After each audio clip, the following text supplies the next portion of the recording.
Plastik kartangizdan naqd pul yechib olganingizda bankomat qanday ishlaydi? Ko'pchiligimiz bankomatdan deyarli har kuni foydalanamiz.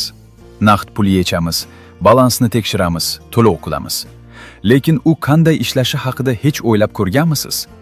Keling, bugun shu haqda oddiy tilda tushuntirib beraman. Karta bankomatga kiritiladi. Siz kartani joylashtirgan payt bankomat kartadagi chip yoki magnit lentadagi ma'lumotlarni o'qiydi.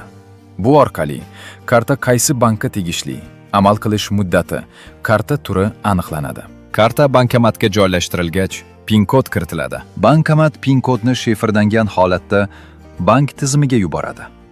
Agar kod to'g'ri bo'lsa, keyingi bosqichga o'tiladi. Noto'g'ri bo'lsa, operatsiya rad etiladi. Muhim jihati shundaki, bankomat PIN kodni saqlamaydi, faqat tekshiradi. Bank bilan aloqa o'rnatiladi. Bankomat maxsus yopiq tarmoq orqali bank serveriga ulanadi va so'rov yuboradi. Hisobingizda pul bormi? Kunlik limitdan oshib ketmadimi? Karta bloklanmaganmi? Shu kabi ma'lumotlarni tekshiradi. Bu jarayon bir necha soniya vaqt oladi. Agar hammasi joyida bo'lsa, bankomat sizga naqd pulni beradi. Chek chiqariladi va karta balansi ko'rsatiladi. Pul bankomat ichidagi maxsus kasetalardan olinadi. Har bir kupyura alohida hisoblanadi va tekshiriladi. Xavfsizlik tizimi esa tunu kun ishlaydi. Agar PIN kod 3 marta xato kiritilsa, shubhali harakat sifatida kartangiz avtomatik bloklanib, ichkarida qolib ketishi mumkin. Bankomat shu kabi holatlarni videokamera orqali nazorat qiladi.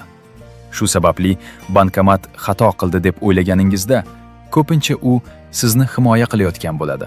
Bugungi kunda bilish foydali bo'lgan maslahatlar. Kartangizni PIN kodini hech kimga aytmang. Bankomatda begona qurilmalar yo'qligini tekshiring. Naqd pul chiqmay, kartangiz hisobidan pul yechilsa, darhol bankka murojaat qiling. Bizni Telegram, Instagram hamda YouTube'da kuzatib boring. Xayr, salomat bo'ling.